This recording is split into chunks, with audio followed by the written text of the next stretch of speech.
സമുദ്രാതിർത്തിയിൽ Iraq ഉന്നയിച്ച അവകാശവാദത്തിൽ കുവൈത്തിന് പിന്തുണ പ്രഖ്യാപിച്ചു ഖത്തർ.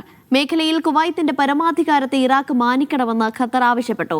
UN ചട്ടങ്ങൾ പ്രകാരം പ്രശ്നം പരിഹരിക്കണമെന്നും ഖത്തർ വിദേശകാര്യ മന്ത്രാലയം നിർദ്ദേശിച്ചു.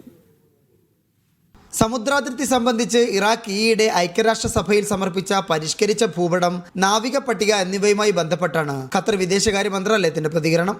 കുവൈറ്റിന്റെ സമുദ്രാതിർത്തികൾക്കും ഫഷ്ത് അൽ ഖൈദ്, ഫഷ്ത് അൽ ഐജ് എന്നിവയുൾപ്പെടെ സമുദ്രോപരിതല ഭാഗങ്ങൾക്കുമേലുള്ള കുവൈത്തിന്റെ പരമാധികാരത്തെ ഇറാഖ് ലംഘിച്ചതായി ഖത്തർ ചൂണ്ടിക്കാട്ടി.